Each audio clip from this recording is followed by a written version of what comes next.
പൊന്നു വേണം പൊന്നിൻ കുടമായിടേണം പത്തരമായി നമ്മളിരിക്കുന്നത് സോഷ്യൽ മീഡിയയിലാണ് പരസ്യമായിട്ട്. അപ്പോൾ ജനങ്ങൾ ചോദിക്കുന്നതിന് കുറച്ചെങ്കിലും മറുപടി കൊടുക്കണം. ഈ ജനങ്ങളെ കാണിക്കാനാണല്ലോ ഇതൊക്കെ ചെയ്യുന്നത്. ഈ രേണു സുധിക്ക് സപ്പോർട്ടുമായിട്ട് കുറച്ച് നാളുകൾക്ക് മുന്നേ ഈ പ്രിയങ്ക എന്ന് പറയുന്ന ഒരു ആക്ട്രസ് വന്നിട്ടുണ്ടായിരുന്നു. നിങ്ങളെല്ലാവരും അവരുടെ വീഡിയോ കണ്ടു കാണും എന്ന് ഞാൻ വിശ്വസിക്കുന്നു. കണ്ടില്ലെങ്കിൽ ഞാൻ ഉറപ്പായിട്ടും ഈ ഒരു വീഡിയോയ്ക്കകത്ത് അത് വെക്കുന്നതായിരിക്കും. എന്നാൽ ഇവരുടെ ലേറ്റസ്റ്റ് ഒരു ഇൻ്റർവ്യൂ ഇപ്പം പുറത്തിറങ്ങിയിട്ടുണ്ട്. അതിനകത്ത് ഇവർ കംപ്ലീറ്റ്ലി രേണുവിനെ വിമർശിക്കുന്നുണ്ട്. അതായത് രേണുവിൻ്റെ സബ്സ്ക്രിപ്ഷനെ പറ്റിയിട്ടാണ് ഇവർ സംസാരിക്കുന്നത്. എന്തായാലും നമുക്ക് ആദ്യം ആ വീഡിയോ ഒന്ന് കാണാം. പക്ഷേ ഒരു ഞാൻ പറഞ്ഞോട്ടെ, ആ രേണു സുധീരനെ പുള്ളിക്കാരി ഒരു ഇന്റർവ്യൂവിൽ പറയുന്നുണ്ട്, ഒരു 100 രൂപ പോലും സമയത്ത് 100 പോലും എടുക്കാനില്ലാത്ത സമയത്ത് മോന്റെ ഇതൊക്കെ നോക്കുന്ന ഫ്ലവേഴ്സാന്ന് പറയുന്നത്. എനിക്കിതൊന്നും അറിയില്ല. അവരെ കൊണ്ട് പറ്റുന്ന രീതിയിൽ പൈസ കുറച്ച് സ്വരൂപിച്ച് ഉണ്ടാക്കിയപ്പോൾ നമ്മളിരിക്കുന്നത് സോഷ്യൽ മീഡിയയിലാണ് പരസ്യമായിട്ട്. അപ്പോൾ ജനങ്ങൾ ചോദിക്കുന്നതിന് കുറച്ചെങ്കിലും മറുപടി കൊടുക്കണം. ഈ ജനങ്ങളെ കാണിക്കാനാണല്ലോ ഇതൊക്കെ ചെയ്യുന്നത്. അല്ലെങ്കിൽ പിന്നെ വെറുതെ എവിടെയെങ്കിലും പോയി ഒളിച്ചിരുന്ന് ഷൂട്ട് ചെയ്ത് പൈസ കിട്ടുമോ? അപ്പോൾ നമ്മൾ എന്ത് ചെയ്യണം? ഫാമിലിയും കൂടെ അറ്റാച്ച് ചെയ്യണമായിരുന്നു. മക്കളെയും കൊണ്ടുവന്ന് സംസാരിക്കുമോ, അവർക്ക് ബുദ്ധിമുട്ടില്ലാത്ത രീതിയിൽ. അയ്യോ അമ്മ എന്താ ഇങ്ങനെ നടക്കണേ എന്നുള്ള ചോദ്യം ചെയ്യാത്ത രീതിയിൽ ഡ്രസ്സിങ്ങിലും കാര്യങ്ങളിലും കുറച്ച് ശ്രദ്ധിക്കണം. കേട്ടല്ലോ, അതായത് ഡ്രസ്സിങ്ങിലും ഈ പറയുന്ന നമ്മൾ നടക്കുന്ന രീതിയിലും കുറച്ചൊന്ന് ശ്രദ്ധിക്കണമെന്നാണ് ഇവർ പറയുന്നത്. ഇത് തന്നെയാണ് മെജോറിറ്റി ആൾക്കാരും രേണുവിൻ്റെ വിഷയത്തിൽ പ്രതികരിച്ചുകൊണ്ടിരിക്കുന്നത്. പ്രത്യേകിച്ച് വീട്ടമ്മമാർ. ഒരുപാട് കമൻസുകൾ എല്ലാ ചാനലുകളും ചെന്നിട്ട് നിങ്ങൾ നോക്കിയാൽ മതി. പ്രധാനമായിട്ട് കമൻറ്റ് ചെയ്യുന്നത് ഈ വീട്ടമ്മമാരാണ്. കാര്യം അവർക്ക് പോലും സത്യം പറഞ്ഞു കഴിഞ്ഞാൽ ഈ സ്ത്രീ കാണിക്കുന്നത് എന്താണെന്ന് അവർക്ക് തന്നെ അറിയില്ല. കാര്യം ഒരു മനുഷ്യരും യോജിക്കുന്നില്ല, ഒരു മനുഷ്യർക്കും താല്പര്യമില്ല ഈ സ്ത്രീ കാണിക്കുന്ന പ്രവൃത്തിയോടെ. അപ്പം ഇത് നമ്മൾ പ്രതികരിക്കുമ്പോഴത്തേക്ക് ആൾക്കാരെല്ലാവരും ചാടിയങ്ങ് ഇറങ്ങുക. വേറെ പണിയില്ലേ, 2 പിള്ളേർക്ക് വേണ്ടി കഷ്ടപ്പെടുവല്ലേ, എങ്ങനെയെങ്കിലും ജീവിച്ചോട്ടെ എന്നും പറഞ്ഞിട്ട്. ഇപ്പം കണ്ടില്ലേ, ഓരോ ആൾക്കാർ നൈസായിട്ട് പൊങ്ങി വരുക. എന്നാൽ ഇതേ വ്യക്തി തന്നെ കുറച്ച് നാൾക്ക് മുന്നേ പറയുന്ന ഡയലോഗൊക്കെ ഉണ്ട്. അത് വേറൊരു കാര്യം. ഇവർക്ക് സത്യം പറഞ്ഞാൽ യാതൊരു നിലപാടും ഇല്ലാതാണ് എനിക്ക് തോന്നുന്നത്. കാര്യം പണ്ട് ഇവരുടെ ഒരു ഇൻ്റർവ്യൂ ഞാൻ റിയാക്ട് ചെയ്തിട്ടുണ്ടായിരുന്നു. ഇവർ ഇതേ കണക്കൊരു എന്തോ ഒരു നിലപാട് വ്യത്യാസമായിട്ട് എന്തോ ഒരു സംഭവം പറഞ്ഞിട്ടുണ്ടായിരുന്നു. പിന്നെ ഇപ്പോൾ ഇവർ ഭയങ്കര അമിതമായിട്ട് ആണുങ്ങൾക്ക് വേണ്ടി ഇങ്ങനെ പ്രതികരിച്ചുകൊണ്ട് നടക്കുന്നത് കാണുന്നുണ്ട്. കാര്യം ഇവർക്കറിയാം അങ്ങനെ പ്രതികരിച്ച് കഴിഞ്ഞാൽ അത്യാവശ്യം നല്ല സപ്പോർട്ട് കിട്ടും എന്നൊക്കെ മേ ബി ഇവർക്ക് അറിഞ്ഞു വെച്ചോണ്ടായിരിക്കും. എനിക്ക് അങ്ങനെയൊക്കെയാണ് തോന്നുന്നത്. നല്ല ബാക്കിയോടെ കേൾക്കാം. ഞാൻ അവരെ കുറ്റം പറഞ്ഞതല്ല, കുറ്റമല്ല. പക്ഷെ ഞാനൊന്ന് പറഞ്ഞു, ശ്രദ്ധിച്ചിരുന്നെങ്കിൽ ഈ മക്കളോട്, ഈ വളർന്നു വന്ന മോനോട് അവന്റെ കൂട്ടുകാരന്മാരൊക്കെ ചോദിക്കുന്നുണ്ടാവും. നമുക്ക് പറയാൻ പറ്റുമോ? ഇങ്ങനെ ബോധമാണ് വരേണ്ടത്. അതായത് അവന് 10-23 വയസ്സായി. അവൻ്റെ കൂട്ടുകാരുടെ മുഖത്ത് അവനെ എങ്ങനെ നോക്കാൻ പറ്റും? ഈ സ്ത്രീ സബ്സ്ക്രിപ്ഷനിൽ ഇങ്ങനെയുള്ള വീഡിയോസും കാര്യങ്ങളും ഒക്കെ എടുത്ത് എന്തോ പറയണ്ട, അത് നിങ്ങളുടെ എനിക്ക് എക്സ്പ്ലെയിൻ ചെയ്യാൻ പറ്റത്തില്ല. ആ സബ്സ്ക്രിപ്ഷൻ കണ്ട ആൾക്കാർക്കറിയാം അവർ എന്തൊക്കെയാണ് അതിനകത്ത് കാണിക്കുന്നതെന്ന്. വേണമെങ്കിൽ ഞാൻ ഇപ്പോൾ അവരുടെ ലേറ്റസ്റ്റ് ആയിട്ട് വന്ന ഒരു വീഡിയോയും കൂടെ ഞാൻ ഇവിടെ സൈഡിൽ കാണിക്കാം.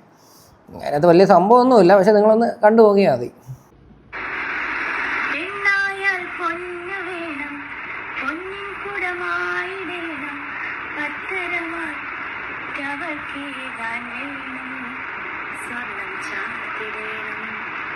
അപ്പൊ ഈ പരസ്യം നിങ്ങൾ ഓർക്കുന്നുണ്ടോ? നമ്മൾ 90 കിഡ്സിനൊക്കെ ഓർക്കാൻ പറ്റുന്ന പരസ്യങ്ങളൊക്കെ. ഇത് സ്വർണ്ണമൊന്നുമല്ല, ഇതൊക്കെ റെന്റൽ ഓർണമെന്റ്സ് ആണ്. സോ എങ്ങനെയുണ്ട്? എനിക്ക് ചേരുന്നു. കൊള്ളാം, ഭയങ്കരമായിട്ടുണ്ട്. അതായത് സ്വർണ്ണത്തിൻ്റെ പരസ്യം ഇങ്ങനെ വേണമെങ്കിലും കാണിക്കാം, അങ്ങനെ കണ്ടാൽ മതി. അപ്പം രേണുവിൻ്റെ പരസ്യം എല്ലാവർക്കും ഇഷ്ടപ്പെട്ടു എന്ന് ഞാൻ വിചാരിക്കുന്നു. അപ്പം കുറച്ച് മുന്നേ ഈ പ്രിയങ്ക പറഞ്ഞ കണക്ക് തന്നെ ഈ കിച്ചുവിന് ഫ്രണ്ട്സ് ഇല്ലേ, അവന് അവരുടെ ഫ്രണ്ട്സിൻ്റെ ഒന്ന് ഫേസ് ചെയ്യണ്ടേ, അല്ലെങ്കിൽ അവൻ പഠിക്കുന്ന സ്ഥലത്തുള്ള ആൾക്കാരെ അവൻ ഫേസ് ചെയ്യണ്ടേ. അപ്പം ഈ പറയുന്ന നാണക്കേടും കാര്യങ്ങളൊക്കെ അവനെയാണ് ഏറ്റവും കൂടുതൽ അഫക്റ്റഡ് ആവുന്നത്. അതുപോലും മനസ്സിലാക്കാതെയാണ് ഈ രേണു പ്രവർത്തിച്ചുകൊണ്ടിരിക്കുന്നത്.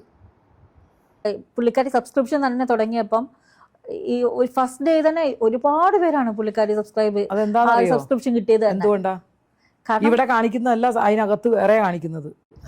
അതാണ് പറയുന്നത്. ഇവിടെ കാണിക്കുന്നതല്ല അതിനകത്ത് കാണിക്കുന്നത്. അതിനകത്ത് എന്തോ വൻ പരിപാടികളാണ് നടക്കുന്നതെന്നാണ് പ്രിയങ്ക പറയുന്നത്. നമ്മളൊക്കെ പറയുമ്പോഴെല്ലായിടത്തും ഉള്ള കുഴപ്പം, അതായത് കുറേ ആൾക്കാർ ഇറങ്ങിയിരിക്കുക രേണുവിൻ്റെ സബ്സ്ക്രിപ്ഷൻ സപ്പോർട്ട് ചെയ്തുകൊണ്ട്. അങ്ങേയറ്റം അവരാതാണ് അതിനകത്ത് കാണിക്കുന്നത് എന്ന് സകലമാന പേർക്കും അറിയാം. ഇനിയെങ്കിലും ബോധം വയ്ക്കാത്ത ആൾക്കാർ ഇതൊക്കെ ഒന്ന് കണ്ടു നോക്കിയാൽ നന്നായിരിക്കും. അപ്പൊ ആൾക്കാരത് കയറി നോക്കാൻ വേണ്ടി പുള്ളിക്കാരി ഇപ്പൊ നമ്മളൊരു സബ്സ്ക്രിപ്ഷൻ ഇട്ട് കഴിഞ്ഞാൽ നമ്മള് ഇപ്പൊ ഒരു നോർമൽ ഒരു ആക്ട്രസ് ആയിക്കോട്ടെ, പക്ഷെ കുറച്ച് ഫീൽഡ് ഔട്ട് ആയിട്ട് നിൽക്കുന്ന ഒരാള് ഒരു സബ്സ്ക്രിപ്ഷൻ ഇട്ടാൽ പോലും എന്ത് കണ്ടന്റ് ഇട്ടാലും അത് കയറി നോക്കിയാലല്ല കണ്ടന്റ് ഉണ്ട് എന്ന് നമുക്ക് അറിയൂ. പക്ഷെ കണ്ടന്റ് നോക്കിയ ആളിവിടെ ഉണ്ടല്ലോ, മാസ്റ്റർ മൈൻഡ് മനു ആണല്ലോ സബ്സ്ക്രിപ്ഷൻ പുറത്ത് വിട്ടത്. അതുകൊണ്ട് നമ്മളെന്തായാലും അതിനകത്തുള്ള സാധനങ്ങളെല്ലാം കണ്ടു ബോധിച്ചു എന്തൊക്കെയാണെന്ന്. എന്തായാലും ഇതിക്കുള്ള എനിക്കൊന്നും പറയാനില്ല. ഈ ഒരു ന്യായീകരിക്കുന്ന രീതിയൊക്കെ നിങ്ങൾ ശ്രദ്ധിച്ചാൽ അത് നമ്മൾ കയറി നോക്കട്ടെ, അതിനകത്ത് എന്താണെന്ന് അറിയണ്ടേന്ന്. ലിറ്ററലി കാലിൻ്റെ പടം വരെ അവർ കാറിനകത്ത് പൊയ്ക്കൊണ്ടിരിക്കുന്ന സമയത്ത് അവർ കാലിൻ്റെ ഒരു ഭാഗമുണ്ട്, നമ്മുടെ മുട്ടിൻ്റെ താഴോട്ടുള്ള ഭാഗം അവർ ഷൂട്ട് ചെയ്തിട്ടൊക്കെ അവർ വീഡിയോ ആയിട്ട് അത് പോസ്റ്റ് ചെയ്തിട്ടുണ്ട്. അപ്പം അതൊക്കെ ശരിക്കും പറഞ്ഞാൽ ഉണ്ടല്ലോ, അത് ഈ ഒരിക്കലും ഇൻസ്റ്റാഗ്രാമിൻ്റെ കമ്മ്യൂണിറ്റി ഗൈഡ് ലൈൻ അത് ഒരിക്കലും ഈ സപ്പോർട്ട് ചെയ്യുന്നതല്ല. അതൊക്കെ പ്രോപ്പറായിട്ട് റിപ്പോർട്ട് ചെയ്ത് കഴിഞ്ഞാലോ പ്രശ്നമാക്കി കഴിഞ്ഞാലോ കൺഫേം ആയിട്ട് ഈ സാധനം ടെർമിനേറ്റ് ആവും. പുള്ളിക്കാരിയുടെ ആ ഒരുപാട് കഷ്ടപ്പെട്ടാണ് മുന്നോട്ട് വന്നത്. ആയിക്കോട്ടെ, കഷ്ടപ്പെട്ടിട്ട് അന്നിരുന്നേക്കാളും ലെവൽ ഇപ്പൊ ഇത്തിരി പൊസിഷൻ ആയോ? അതെ അതെ. 100 രൂപ ആരെയും കൈ നീട്ടണ്ടല്ലോ, വേണ്ടല്ലോ. മക്കളുണ്ടല്ലോ, 2 ആൺപിള്ളേര്. മക്കൾക്ക് ഇപ്പൊ ഞാൻ പറയട്ടെ, ഞാനിത് തുടങ്ങി, ഞാനിപ്പോ ഇരിക്കുന്ന പോലല്ല, ഞാൻ കുറച്ച് മാറി ഒന്ന് അപ്പുറത്തോട്ട് പോയി നോക്കിയേ, എനിക്ക് ഇഷ്ടംപോലെ സാമ്പത്തിക ഇപ്പുറത്ത് വന്നുകൊണ്ടേ ഇരിക്കും ഇല്ലേ? ഞാൻ എന്താ ചെയ്യാത്തെ? എന്റെ മോന് ഇപ്പൊ 18 വയസ്സ് കഴിഞ്ഞു, എന്റെ മോൻ വളർന്നു വരുന്നു, ഞാൻ ഒരമ്മയാണ്. അപ്പൊ ആ ഒരു ചിന്ത എന്നും എല്ലാവരുടെയും മനസ്സിലും വേണം. ഞാനിപ്പോ രേണു അങ്ങനെ കാണിച്ചിട്ട് കാശുണ്ടാക്കി എന്നല്ല ഞാൻ പറയണത്. പറഞ്ഞു വരുന്നത് അത് തന്നെ, അല്ലാതെ ഇനിയിപ്പോൾ അത് മാറ്റി പറയുകയൊന്നും വേണ്ട. രേണു അങ്ങനെ കാണിച്ചിട്ട് കാശുണ്ടാക്കി എന്നല്ല പറഞ്ഞു വരുന്നത്. എന്നാൽ ഇതേ വായും കൊണ്ടാണ് ഇവർ പറഞ്ഞത് നമുക്ക് മക്കളുണ്ട്, മക്കളെ ഫേസ് ചെയ്യണമെന്നൊക്കെ. എന്തായാലും കൊള്ളാം. എന്തായാലും തീർന്നിട്ടില്ല, ഒരു വീഡിയോയും കൂടി ഉണ്ട്, അതും കൂടി ഒന്ന് കാണാം. ഉണ്ടാക്കാൻ പറ്റുന്ന ഉണ്ടാക്കിക്കോട്ടെ, പക്ഷേ ജനങ്ങൾ ഇത്രയും ക്രൂശിക്കാനൊന്നുമില്ല. എന്താ സത്യാവസ്ഥ എന്ന് അവർക്കേ അറിയൂ. ഇപ്പം മത്തായി പറഞ്ഞതും ശരിയാണ്, എന്നാൽ ചാക്കോ പറഞ്ഞതിലും കാര്യമുണ്ടെന്നുള്ള രീതിയിലാണ് ഇവർ പറയുന്നത്. രേണു കാണിക്കുന്നത് ഒരിക്കലും ഒരു മനുഷ്യർക്കും അംഗീകരിക്കാൻ പറ്റത്തില്ല. പ്രധാനമായി ഇതിനകത്ത് ഇവർ ചൂണ്ടിക്കാണിക്കുന്ന ഒരു കാര്യമുണ്ട്.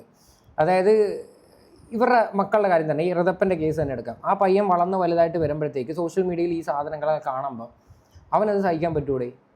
അവൻ താങ്ങുമോ? അല്ലെങ്കിൽ ഭൂമിയിൽ ഏതെങ്കിലും ഒരു മക്കൾ സ്വന്തം അമ്മമാർ ഇങ്ങനെ കാണിക്കുന്ന പ്രവൃത്തിയോടെ സപ്പോർട്ട് ചെയ്യുമോ? ഒരു മനുഷ്യരെ സപ്പോർട്ട് ചെയ്യത്തില്ല. അവർക്ക് അറിയാത്തടത്തോളം കാലം ഞാൻ രണ്ടുപേരും കുറ്റം പറയില്ല.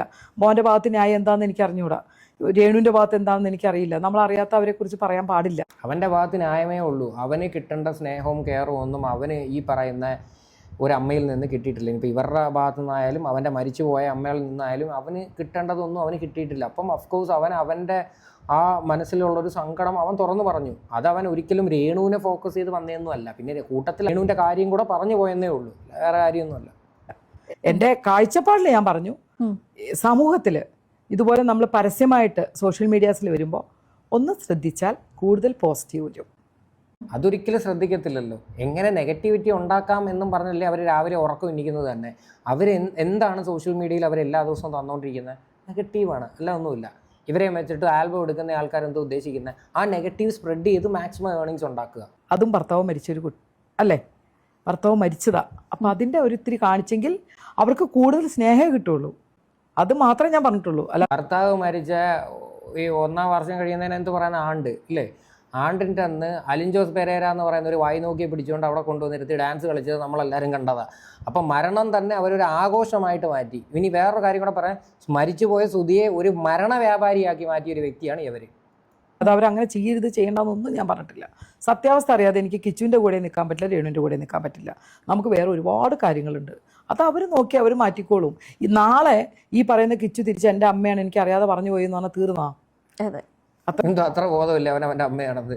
അയ്യോ അതെൻ്റെ അമ്മയായിരുന്നു, എനിക്ക് ഇപ്പോഴേ ഓർമ്മ വന്ന പോട്ടെ സാരമില്ലെന്ന് പറഞ്ഞു കഴിഞ്ഞാൽ ഇത് മൊത്തം തിരുത്താൻ പറ്റുമോ?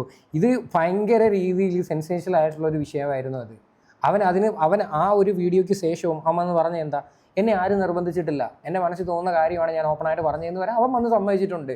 ഇനി ഇതിൽ കൂടുതൽ വേറെ വലിയ കാര്യമൊന്നുമില്ല. വലിയ ഉള്ളൂ, അത് വരട്ടെ എന്ന് നമുക്ക് പ്രാർത്ഥിക്കാം. എനിക്കതേ ഉള്ളൂ, നന്നായി പോട്ടെ. ഞാൻ സുധി എന്ന് പറഞ്ഞാൽ ഞാൻ അത്രയും വർക്ക് ചെയ്തിട്ടുണ്ട്, അനൂപിൻ്റെ ഫ്രണ്ടാണ്, ഫ്ലവേഴ്സിൽ പ്രോഗ്രാം ചെയ്തിട്ടുണ്ട്, അത്രയും സ്നേഹമുള്ള ആളാണ് സുധി, അല്ലേ? പറഞ്ഞിട്ട് കാര്യമില്ല. എന്തായാലും ആ പോയ മനുഷ്യനെ പോലും അവർ വിടാതെ പിന്തുടരുക. കുറച്ച് ദിവസമല്ല, ഇന്നലെ തന്നെ അവർ പറഞ്ഞ സ്റ്റേറ്റ്മെൻറ്റ്, കുഴിമാടം തോണ്ടിയിട്ട് സുധിയെ പിന്നെ പുറത്തിറക്കണമെന്ന്. എന്തിനാ പോസ്റ്റ്മോർട്ടം ചെയ്തിട്ട് അതിൽ നിന്ന് DNA എടുക്കാൻ വേണ്ടിയിട്ട്. എന്തൊക്കെ ഈ സ്ത്രീ കാണിക്കുന്നത് പറയുന്നത് അവർക്ക് തന്നെ ബോധമില്ല. ഇനി ഈ പറയുന്ന പ്രിയങ്ക തന്നെ കുറച്ച് നാളുകൾക്ക് മുന്നേ പറഞ്ഞ ഒരു വീഡിയോ നമുക്കൊന്ന് കാണാം. അനാവശ്യമായിട്ടുള്ള കമൻസ് ഒരുപാട് വരുന്നുണ്ട്. ചേച്ചിക്ക് അതിനെക്കുറിച്ച് എന്താണ്? ഇത് അവരുടെ മിസ്റ്റേക്ക് കൊണ്ടാണോ? സ്ത്രീകളെല്ലാവരും നല്ലവരാണെന്നല്ല, ചിലവർ മോശമായിട്ടുള്ളവരുണ്ട്, ചിലവരും നല്ലവരുമുണ്ട്. അപ്പോൾ അത് അവരുടെ മിസ്റ്റേക്ക് കൊണ്ടാണ്.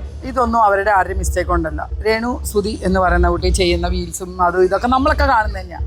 അവരവരുടെ വഴിക്ക് വിട്. പലർക്കും പല അഭിപ്രായം ഉണ്ടാവും. അവരിപ്പോൾ എന്തവസ്ഥയിലായി, ആരുടെ മുമ്പിൽ കൈ നീട്ടണ്ട, അവരെ അവരുടെ വഴിക്ക് വിട് എന്നൊക്കെ വന്ന് വൻ താളം അടിച്ച വ്യക്തിയാണിത്. അവരാ ഇപ്പോൾ ഈ സബ്സ്ക്രിപ്ഷനെ പറ്റിയൊക്കെ പറഞ്ഞത്. എല്ലാവരും അഭിപ്രായങ്ങൾ മാറ്റുന്നത് എന്തുകൊണ്ടാണ്?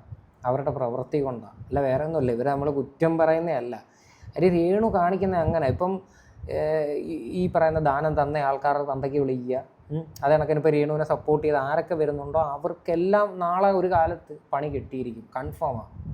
ആദ്യം വേറെ രീതിയിലും പോവാതെ അവർ കാശുണ്ടാക്കി ഓരോ റീൽസ് ചെയ്ത് കാശുണ്ടാക്കി നമുക്കെന്താ എതിരഭിപ്രായം? അവരവരുടെ പാട്ടിന് വിട്. ഇതേ വായും കൊണ്ടാണ് ഇവർ പറഞ്ഞത് നമുക്കൊരു മക്കളുണ്ട്, മക്കളെ ഫേസ് ചെയ്യണം, ഏത് ഡ്രസ്സ് ധരിച്ചു കഴിഞ്ഞാൽ എങ്ങനെ കംഫർട്ടബിൾ ആയിരിക്കും, അവരെയൊക്കെ ഫേസ് ചെയ്യേണ്ടതല്ലേ എന്നൊക്കെ ഒരു ഡയലോഗ് അടിച്ച ഇതേ ഇവർ തന്നെയാണ്.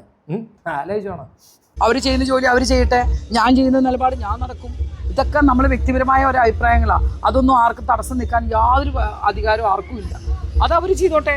പലരും പലതും പറയും. എന്നൊരു കാര്യം ചെയ്യട്ടെ, ഈ പറയുന്ന ആൾക്കാരെല്ലാം രേണു സുധിക്കും എല്ലാ മാസവും ഒരു 5 ലക്ഷം 2 ലക്ഷം വെച്ച് അങ്ങ് കൊടുക്കട്ടെ. രേണു സുധി വീട്ടിലിരിക്കട്ടെ. എല്ലാവരുടെയും അവസാനത്തെ ഡയലോഗാണിത്. എങ്കിൽ പിന്നെ എല്ലാവരും അവർക്ക് ജീവിക്കാനായിട്ട് കാശ് കൊടുക്കട്ടെ. ഞങ്ങൾ എന്തിനാണ് കൊടുക്കുന്നത്? എനിക്ക് മനസ്സിലാവാനായിട്ട് ഞാൻ ചോദിക്കുക. ജനങ്ങളാണോ ഈ ചിലവിന് കൊടുക്കേണ്ടത്?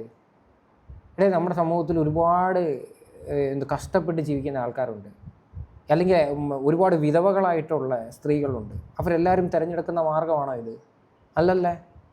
ഇവരെ പറ്റി കണ്ടിന്യൂസ്ലി ഈ വീഡിയോ കണ്ട് ഒരുപാട് പേർക്ക് മടുപ്പുണ്ടാകുന്നുണ്ടായിരിക്കാം, എനിക്കറിയാം. പക്ഷേ എന്ത് ചെയ്യാനാണ്, നമുക്കിതൊരു കോണ്ടൻ്റാണ്. പിന്നെ ഇവർ കാണിക്കുന്ന അപരാധങ്ങൾ ആരെങ്കിലുമൊക്കെ വന്ന് വിളിച്ച് പറയുമ്പോൾ ഒരു രസം. അതുകൊണ്ട് ജസ്റ്റ് ഒരു ഫൺ എന്നുള്ള രീതിയിൽ മാത്രമേ ഈ വീഡിയോയ്ക്ക് നിങ്ങളെല്ലാവരും എടുക്കാവൂ. ഇന്നൊരു വലിയ രീതിയിൽ തലകേറ്റി വയ്ക്കരുത്. പിന്നെ നമ്മുടെ സമൂഹത്തിൽ ഒരു സ്ത്രീ എങ്ങനെ ആവരുത് എന്നുള്ളതിൻ്റെ ഏറ്റവും എക്സാമ്പിളാണ് ഇപ്പോൾ നമ്മൾ എടുത്തു വെച്ച് കാണിക്കുന്നത്. നല്ലതല്ലേ? പറ്റുമോ? ആർക്കെങ്കിലും പറ്റുമോ? ഇല്ല, ഒരാളും ചെയ്യില്ല. അപ്പോൾ അവര് ഞാൻ പറയണ തെറ്റായ രീതിയിലല്ലാത്ത രീതിയിൽ. പിന്നെ നമ്മൾ ഒരു ഭർത്താവ് മരിച്ച ഒരാളാണ്, എല്ലാം ശരി തന്നെ. എൻ്റെ അഭിപ്രായത്തിൽ മറ്റുള്ളവരെയും കുറച്ചും കൂടെ ശ്രദ്ധിക്കുക. നമ്മുടെ സമൂഹത്തിൽ കുറേ നെഗറ്റീവ് കേൾക്കുമ്പോൾ കുറച്ച് കാര്യങ്ങളൊക്കെ നമ്മൾ ശ്രദ്ധിക്കേണ്ടതുണ്ട്. അതെൻ്റെ അഭിപ്രായമാണ്, വേറെ ആരുടെയല്ല. ഞാൻ എന്ത് ഡ്രസ്സ് ഇടണമെന്ന് ഞാൻ എന്ത് ഇടണം ഞാൻ തീരുമാനിക്കണം. പക്ഷേ അത് സമൂഹത്തിൽ നടക്കുന്ന ഞാൻ അറിയപ്പെടുന്ന ഒരാളാകുമ്പോൾ ഞാൻ അത് കുറച്ച് അച്ചടക്കം പാലിക്കണമെന്ന് തീരുമാനിച്ച ആളാണ് ഞാൻ. അതെൻ്റെ അഭിപ്രായമാണ്. ഞാൻ എൻ്റെ അഭിപ്രായമായിട്ട് മുന്നോട്ട് പോകും. ഓരോരുത്തരും ഓരോ വഴിക്ക് അവരുടേതായ രീതിയിൽ പോകുന്നതിന് എനിക്കൊരു തടസ്സവും പറയാൻ ഞാൻ ആളല്ല. അവർക്ക് ജീവിക്കണ്ടേ? ഞാൻ പറഞ്ഞ അവരെന്തായാലും ഐശ്വര്യയുടെ അത്രയും ഭംഗിയുള്ള ആളല്ല എന്ന് എനിക്കും അറിയാം, നിങ്ങൾക്കൊക്കെ അറിയാം. അവരവരുടെ കഴിവിൽ ഇവിടെ ഭംഗിയുടെ അല്ല. അപ്പം ഞാൻ ഇന്നേവരെ രേണുവിനെ ബോഡി ഷെയിം ചെയ്യുകയോ അല്ലെങ്കിൽ രേണുവിൻ്റെ ഡ്രസ്സിങ്ങിനെ പറ്റിയിട്ട് ഭയങ്കരമായി വിമർശിക്കുകയോ അങ്ങനെയൊന്നും ഞാൻ ചെയ്തിട്ടൊന്നുമില്ല. അതൊക്കെ അവരുടെ വ്യക്തിപരമായിട്ടുള്ള സ്വാതന്ത്ര്യമാണ്. പക്ഷേ എന്നാൽ രേണുവിനെ ബോഡി ഷെയിം ചെയ്യുന്ന ഒരുപാട് ആൾക്കാരുണ്ട്. രേണുവിൻ്റെ പല്ല് കളിയാക്കുന്നവരുണ്ട്, രേണുവിനൊട്ടും വണ്ണമില്ല എന്നും പറഞ്ഞിട്ട് കളിയാക്കുന്നവരുണ്ട്. അങ്ങനെയൊക്കെ ഒരുപാട് എന്തൊക്കെയോ സംഭവങ്ങളൊക്കെ ഉണ്ട്. ഞാൻ ഇന്നവരെ അതൊന്നും എടുത്തു വെച്ച് കളിയാക്കാനൊന്നും നിന്നിട്ടില്ല. കാര്യം അതിൻ്റെ ആവശ്യമില്ല. അവർ കാണിക്കുന്ന പ്രവർത്തികൾ എന്താണെന്ന് വെച്ചാൽ അതിനെ നമ്മൾ വിമർശിച്ചാൽ പോരെ. അതല്ലേ അതിൻ്റെ ഒരു മാന്യതയെന്ന് വെച്ച് കഴിഞ്ഞാൽ. എന്തായാലും ഇത്രയൊക്കെ ഉള്ളൂ സംഭവങ്ങൾ. എന്താണ് നിങ്ങൾക്കൊക്കെ തോന്നുന്നതെന്ന് നിങ്ങൾ തീർച്ചയായിട്ടും കമൻറ്റ് ചെയ്യുക.